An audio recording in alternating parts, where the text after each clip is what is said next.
नमस्कार, आप देख रहे हैं 4 PM यूपी में हूं आपके साथ आयुष मिश्रा। पेरिस ओलंपिक में विनेश फोगाट वजन ज्यादा होने के चलते बाहर हो गई थी, जिससे वो पदक से भी चूक गई थी। लेकिन इसके बाद विनेश फोगाट ने कुश्ती की दंगल को छोड़कर सियासी अखाड़े में दांव आजमाने के लिए कदम बढ़ा दिया है। बीते शुक्रवार को विनेश फोगाट ने कांग्रेस का हाथ थाम लिया, जिसके बाद से उनको सोशल मीडिया पर लोग तरह तरह की बातें लिख रहे हैं। वहीं दूसरी तरफ भाजपा के पूर्व सांसद और कुश्ती महासंघ के पूर्व अध्यक्ष ब्रजभूषण सिंह ने विनेश फोगाट पर हमला बोला है और पहलवानों के विरोध के पीछे कांग्रेस की साजिश करार दिया है। इन सब के बीच भाजपा के सहयोगी राष्ट्रीय लोक दल ने इस मामले में भाजपा को बड़ा झटका देते हुए विनेश फोगाट का खुला सपोर्ट कर दिया है।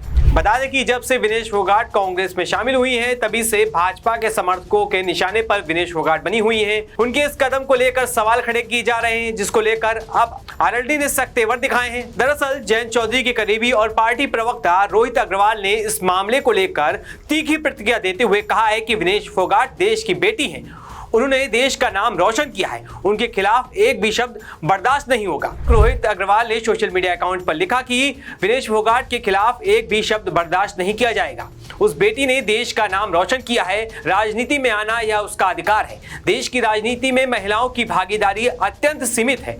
ऐसी स्थिति में अगर कोई भी महिला सक्रिय राजनीति में आती है तो उसका स्वागत होना चाहिए। वहीं आरएलडी की तरफ से विनेश फोगाट को लेकर ये बयान ऐसे समझ में आया है जब रालोद एनडीए की सहयोगी और जयंत चौधरी मोदी सरकार में मंत्री हैं, जबकि भाजपा की तरफ से विनेश फोगाट पर सीधा हमला किया जा रहा है।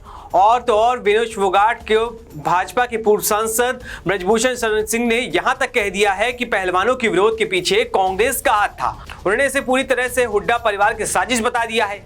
18 जनवरी को जब जंतर मंतर पर 2023 में धरना प्रारंभ हुआ था, तो मैंने पहले दिन कहा था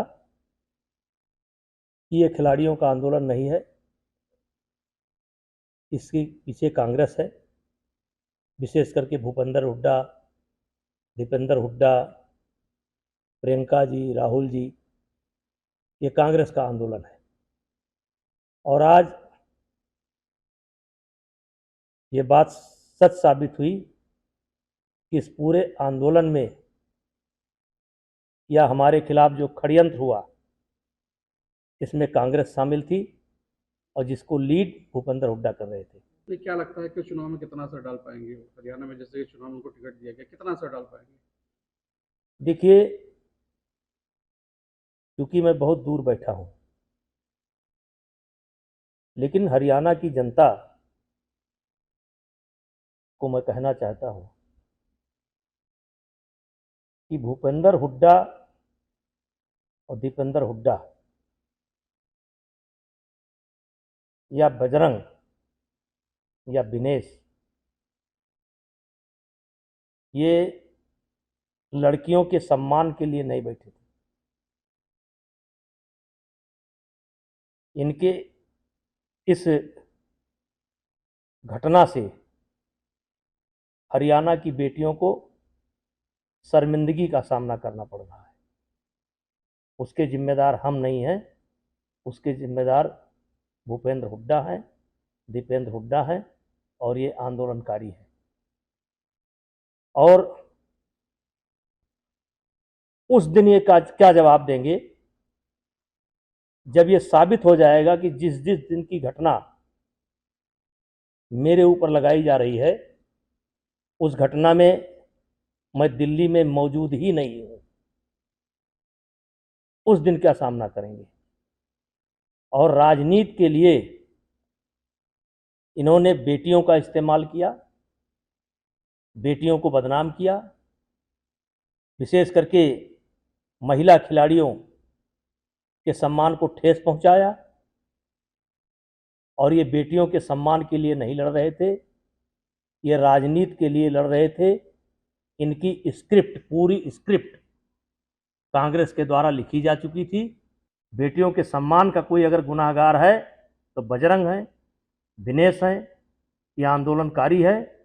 और जो स्क्रिप्ट लिखा भूपेंद्र हुड्डा ने, ये जिम्मेदार हैं, मैं जिम्मेदार नहीं हूँ। अगर बीजेपी आपको प्रचार के लिए वहाँ भेजे तो आप जाएंगे, प्रचार करेंगे? अब मुझको बीजेपी क्यों प्रचार के लिए भेजेगी? बहुत नेता हैं बीजेपी के अंदर, लेकिन अगर कहेगी तो मैं जा सकता हूं। चुनाव में कितना असर उनका होगा, क्या लगता है? देखिए, एक दिन कांग्रेस को पछताना पड़ेगा, एक दिन कांग्रेस को पछताना पड़ेगा। अच्छा, नेता जी क्या लगता है आपको, जिस तरीके से साक्षी मलिक ने ये कहा कि वो उनके विचार में पार्टी ज्वाइन कर रहे हैं, लेकिन मुझे लगता है कि त्याग कर देना चाहिए, क्या आपस में कुछ उस तरीके से देख के कि मतभेद उनको हुआ? टिकट नहीं मिला? अब इस पर मैं कोई अपनी राय नहीं व्यक्त कर सकता हूं, लेकिन 18 जनवरी को जब जंतर मंतर पर प्रदर्शन शुरू हुआ था, तो उस दिन तमाम ऐसे लोग थे जिनको लगा था कि शायद इसमें सच्चाई है, महिलाओं के साथ बदतमीजी हुई है, बेटियों के साथ बदतमीजी हुई है। आज वो लोग भी अपने आप को छले महसूस कर रहे जिस हैं। तरीके से पहलवानों का नुकसान हुआ, इस समय कुश्ती में जो नुकसान हुआ, इसका भरपाई कौन करेगा?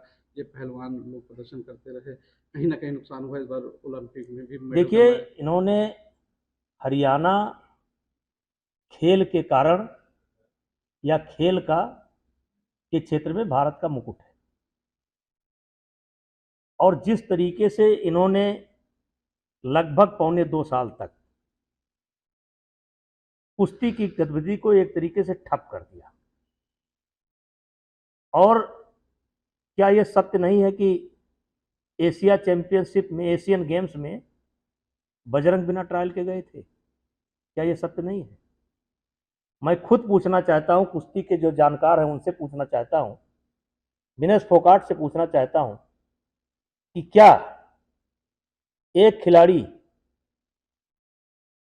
एक दिन में 2 वजन में ट्रायल दे सकता है?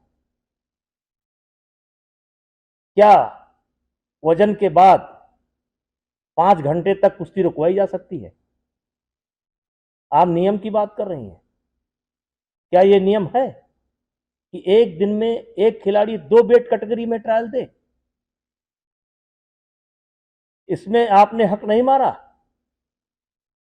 क्या 5 घंटे तक कुश्ती नहीं रुकवाई? क्या रेलवे के रेफरियों का इस्तेमाल नहीं हुआ?